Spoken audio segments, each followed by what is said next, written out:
What's up guys, Pop101 here. Today I'm going to be teaching how to make a weapon for Blade Sorcery U11. So let's get started. First off, go to the first link in the description and make sure to click on this to download Unity Hub. Once it's downloaded, you want to go to the second link, which is the Blade Sorcery SDK on GitHub. Make sure to click on this and download the zip. And save both of those wherever you like. And now just make sure to open up Unity Hub and we can get started. Once Unity Hub is finished downloading, what we're going to want to do is actually install the editor.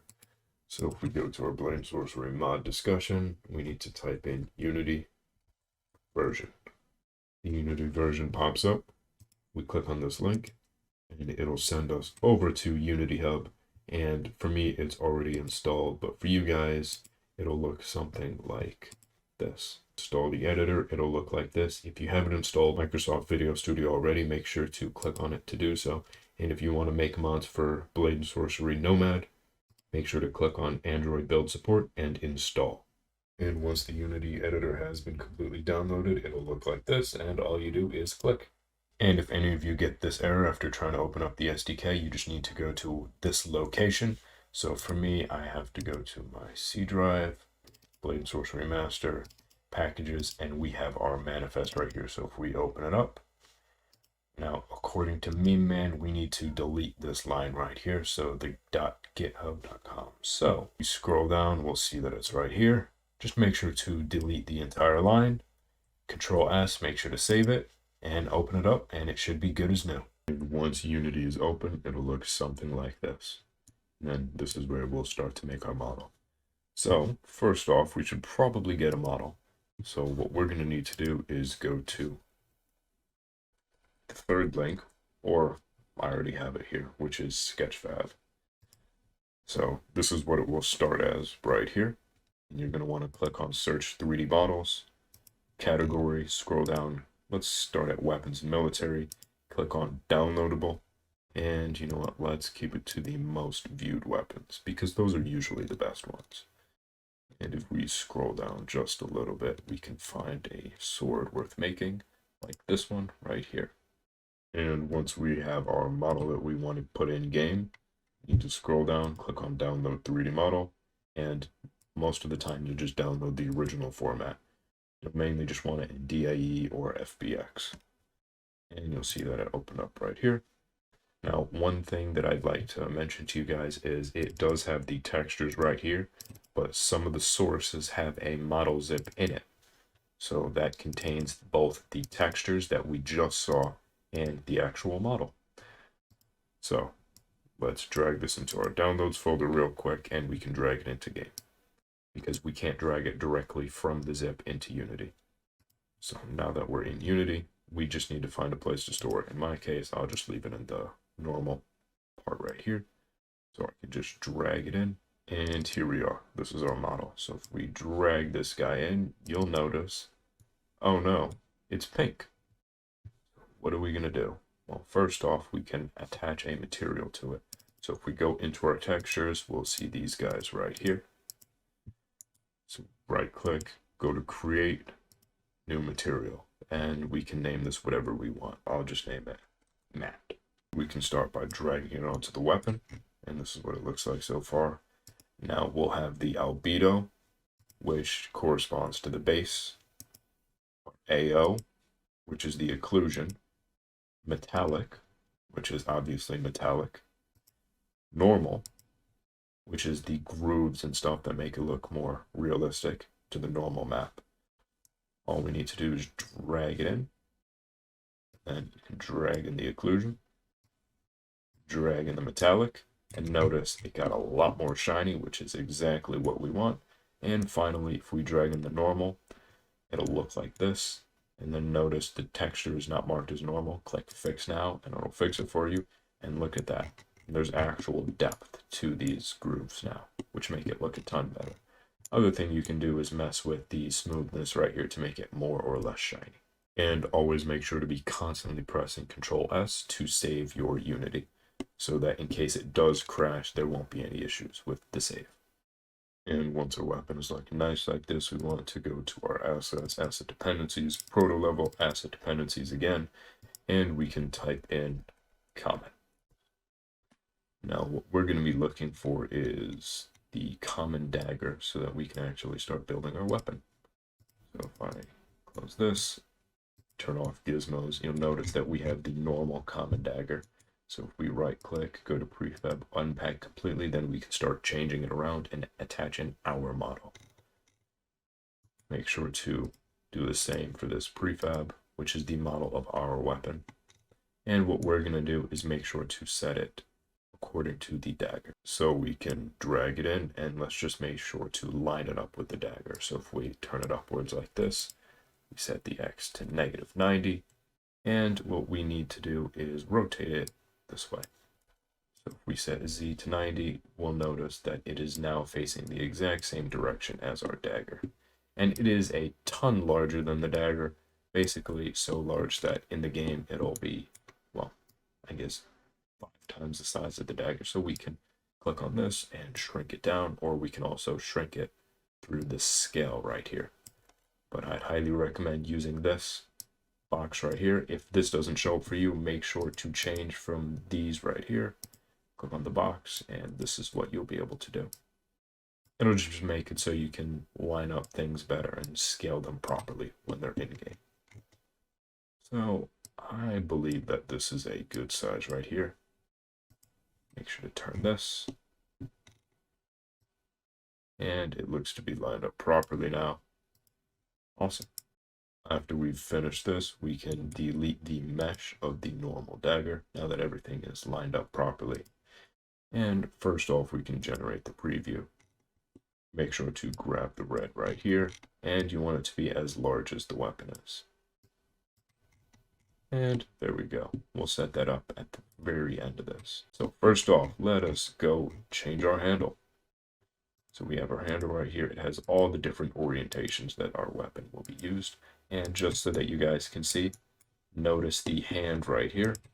This is how your character will be grabbing the weapon on either side, which is a very cool feature that they added to this SDK to show the hand, which I very much like. So we have our hand right here. Notice you can only grab it with one hand right now, but if we want to change it to being a two-handed weapon, all we need to do is increase this access length right here. So for example, if I set it to 0.05, your hand will be able to go back and forth between this point and this point. And just keep in mind, you want this to be a little bit below to whatever point you want. So in my case, if I set it to 0.08 right here, your hand is a bit larger, so it'll probably end up about here and about there. So this should be perfect. All right, now we're getting into our damagers. We have our blunt, slash, and pierce. So blunt damager collider group right here. In these colliders to the handle collider group. As long as it has this collider group script, it will work. But if it doesn't, all you need to do is click on add component and then go to collider group and click it and add it. But since we don't need to, we can get rid of it. Now, everything underneath this handle right here will be a collider, which actually gives the weapon collision. So basically, it's called the hitboxes as well. So whenever you put the weapon in game, it'll collide with this part. So for example, if you had this handle be like this, in game, you'll be able to hit with this part of the weapon as well. And since there's no mesh there, it'll just look a little bit weird. So why don't we get rid of that real quick? If I want to delete these real quick, and I can show you how to do it manually, create an empty, and we want to add in a collider, so just type in collider. And since it's only the handle, we can use a capsule collider. Make sure to shrink it a ton. This is what it looks like so far. And we want the green arrow to be facing up just because it makes it a bit easier to work with right here. Put it in the center, drag it up, and we can shrink it just a tad. And now it is perfectly lined up with the bottom of our handle. And finally, just add in a physics material. So I'm going to set it to metal. So whenever this weapon hits something in game, it'll sound metal, which is exactly what we want. So if we do Control D when selecting anything in the hierarchy or anything at all in Unity, it'll duplicate it. Now we want to do is just turn it sideways. So if we set this to 90 and drag it up, maybe shrink it just a tad and increase this length. We select both of these right here with a control click on both, or just click on the group containing both. We'll notice that our handle is done. Now guys, just be sure that your handle or the collider group that you're using for the blunt is actually connected to the blunt. If it's not, just make sure to click, drag, and drop it in. Now we have our slash damager, which you'll notice it is a ton too small for this weapon. So we want to drag it up, and we want to make sure that this blue arrow is facing towards whatever sharp side we want. So if I drag it out just a bit, you'll notice that there's this yellow line right here, which actually indicates what direction you're going to be slashing in. And we don't need this direct collider right here, so we can remove that. Just make sure to increase the length of this. So I'm going to set it to something like 0.7 should be good. So if we drag it up a bit, you can now slash with the entirety of this weapon, which is exactly what we want. Maybe just a little bit larger. And here we go. Now, since it's facing forward and backwards, it'll slash both right and left based on this sharpness of the sword. If you want it to only go one way for axes or something, you can click forward and notice it's only one arrow. But if it's forward and backward, it'll be set to both ways. And again, with this one, since it is a different collider group, you want to make sure to click the whatever collider group you want to have the blade. So in this case, it's blades for the base game dagger. Click it, drag it in, and there you go. So just like that. And next with our pierce right here, again, we really don't need this, so won't explain it in too much depth. Again, dragging the collider group if it's not there. And we will notice that our blade for the collider group is actually way too small. So again, what we're going to want to do, it really doesn't matter if it's a capsule collider or not, but one I will show you is the other one, the other main one, which is a box collider. So if we type in box, and we can type in blade, since it is the blade of our weapon, again, can just increase it just a tad, make sure that it extends the entirety of our weapon blade, which now it has. And of course, check the thickness as well. And that looks to be good to me. Now with the pierce, you want to make sure that the blue arrow is pointed right above the very tip of the sword so that it can start piercing at the tip.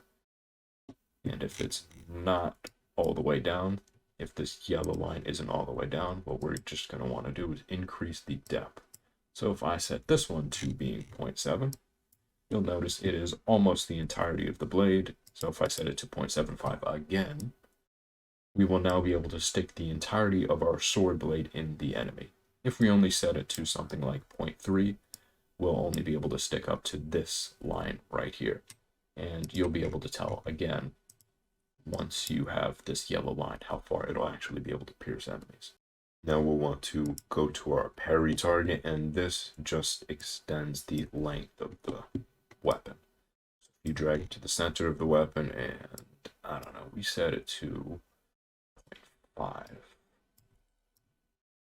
It looks to be the entirety of the weapon right here. Let me just drag it down just a tad, and there we go. And we have our whoosh script, so wherever the weapon will be whooshing from, I'd highly recommend you drag it toward the tip of the blade, and there's nothing you actually need to change here as long as it has this whoosh component on it. Next, we have our parry point, which I'd recommend you just drop it in the middle of the weapon, and our holder point, which is the way the weapon will be facing when on the holster rack or on your character. Just make sure that the blue arrow is pointed upwards and the green arrow is pointed toward the flat side.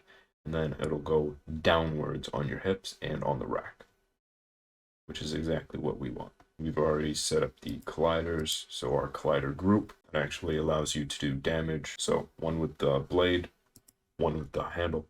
Now to actually make our weapon imbue, what we're going to want to do is drag in the mesh or model or whatever part of the weapon you want to have the imbue.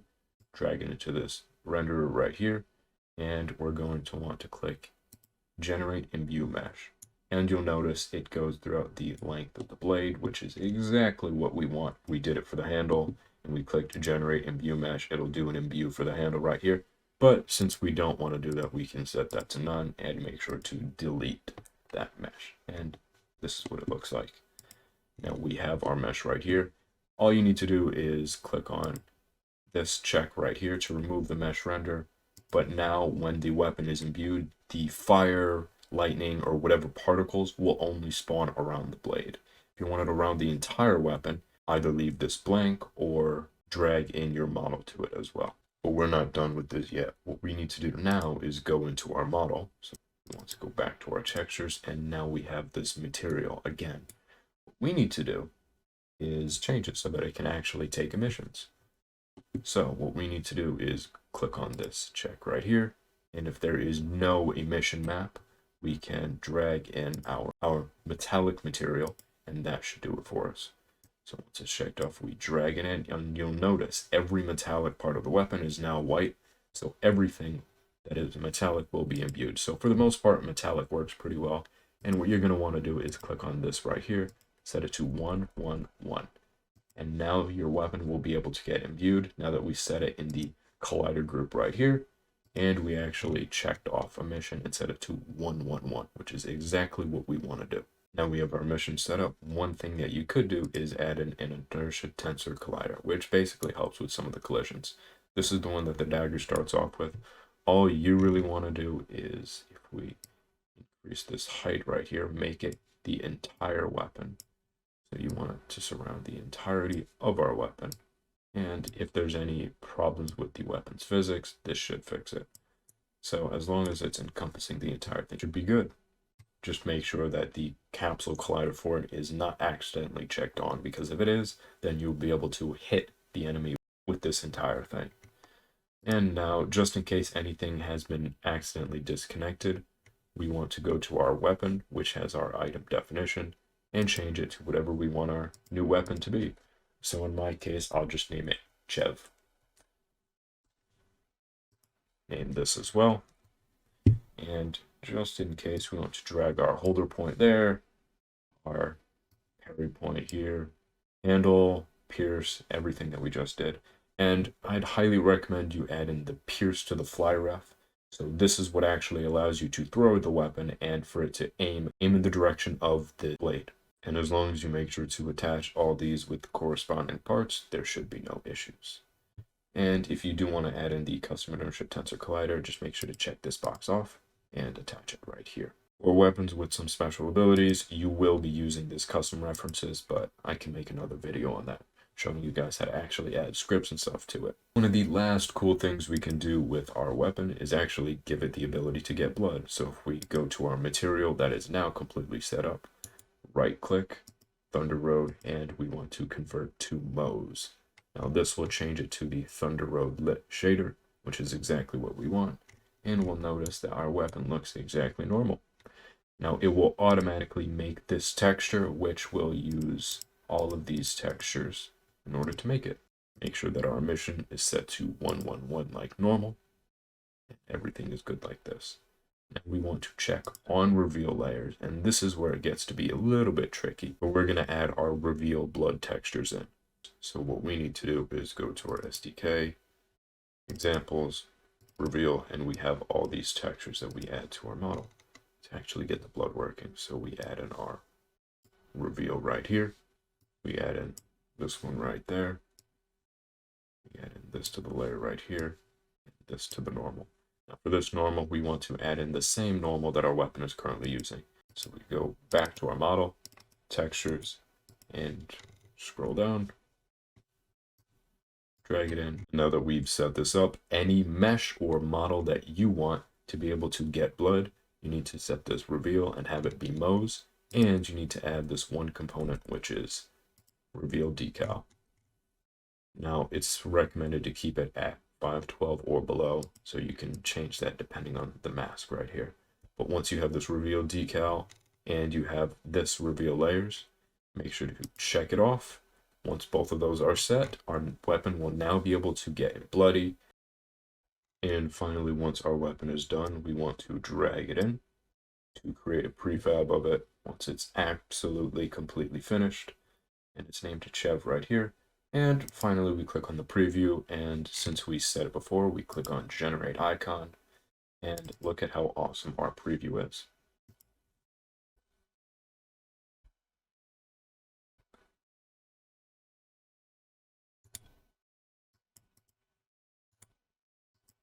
Now that we have this all completed, our weapon is completely finished and done. So what we need to do is go to our Thunder Road SDK Asset Bundle Builder and drag it in right here. And this is where we can start actually exporting our weapon. So we go to Windows, Asset Management, Addressables, Groups. We can drag this one in here as well. What we want to do is click on New, Packed Assets, or right click, Create New Group, Packed Assets. And we can rename this to whatever we want. In my case, I'm just going to name it Chev again. Right click, set it as the default, and we're going to want to drag in both the preview and the actual prefab that we just made of the finished weapon into this right here. If we move it back, what we want to do is name it Windows for both of these right here, or you can right click, click on both to add or remove both, which makes it a bit easier to do.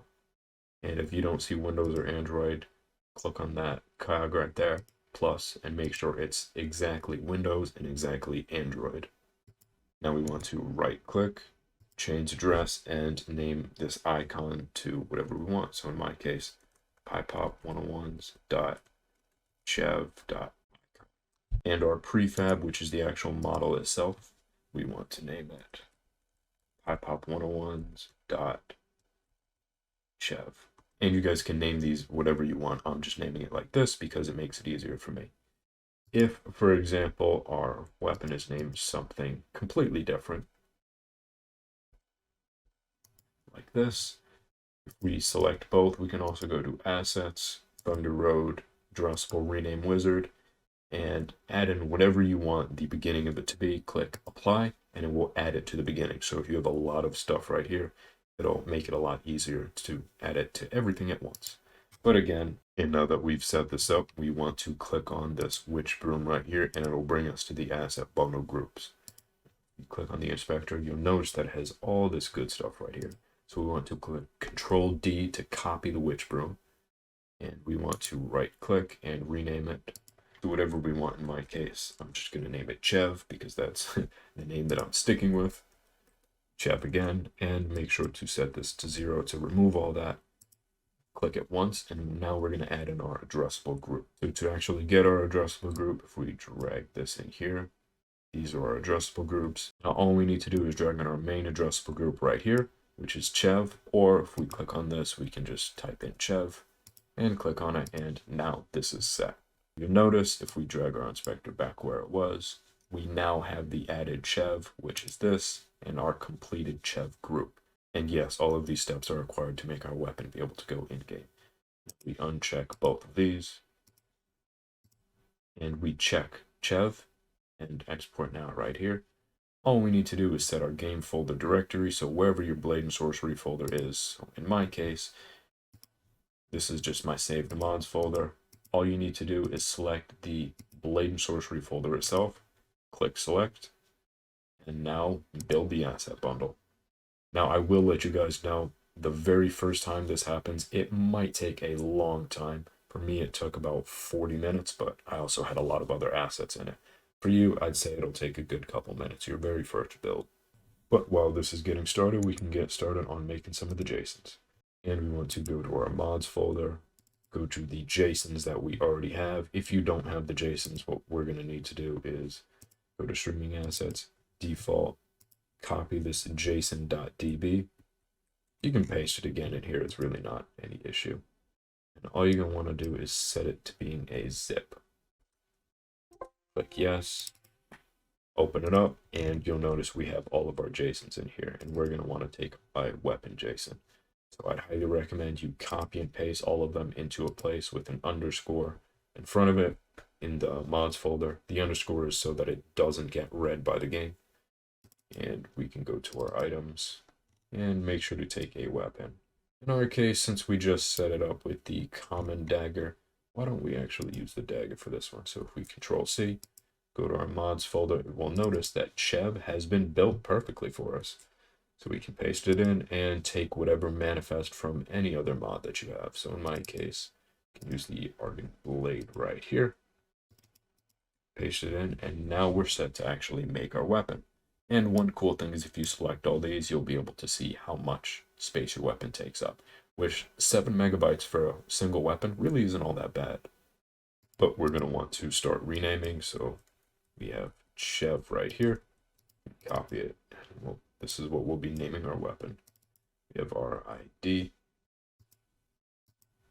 Just to show you guys all the naming that we've done. So our ID is something unique to our weapon. This will be the same as the ID, and our display name, whatever it looks like in-game. So the name of it in-game, which is Chev Weapon. You can add in a description of whatever you want. My name is obviously PyPop101. Set purchasable to true so that it can be found in the book. We can change whatever category our weapon is in. So instead of daggers, we want it to be in swords. And the part that matters most is what we set our addressable group to. So if we take a look at it, these are our addressables. So we have our prefab address as pop101s.chev. Don't get these mixed up. The prefab is this blue square. The icon address is the actual image that it'll look like in the book. So this. So PyPop101's Chev, and obviously PyPop101's.chev.icon. And we can set our slot to medium so it can be holstered on both the back and the hips. And we can increase the mass a little bit, and same with the drag, so it's a bit heavier and weighs more in game. I always set the mana regen multiplier to 100, so as you're holding the weapon, your spells will instantly charge and have full abilities. One cool thing you can add is if fly from throw is off, so if it's set to false, just set it to true, and have the rotation speed be 3 and the angle be 145. And now when you throw your weapon, it'll go towards your fly ref that we set up before, what we set to pierce. So it'll go towards the direction of the blade, which is exactly what we want. And we just want to make sure that everything is named properly. So again, if we go back in here and we take a look at our colliders and our collider groups and everything. So for collider groups, we need to add in the only one that has the imbue. So in our case, we set the imbue to blades, so our blade will get the imbue. Transform name is blades, this name is blades. Everything needs to be named the exact same, even one letter off, and your mod will not work in game. So it does get a bit tricky. So we have our pierce, and we only have one pierce, so we can get rid of the extra stuff. We have one slash damager, and we have one blunt. Right, scroll down, you'll notice our weapon handle, it's just named handle. And our whoosh that we added right here is just named whoosh. So if we do Control S, our weapon JSON is now complete. And our last step, we have the manifest. So it needs to be named the exact same name as our folder right here. And we can change the description to whatever we want. Something that you should definitely follow. My name is PyPop101. This is our first mod version, and our game version needs to be exactly 0.11.0.0. If it's not this, the weapon will not work in game. And that is it. We have our completed weapon in game. So if you guys liked the video, please leave a like, comment, and subscribe. It helps out the channel a ton. Thanks for watching.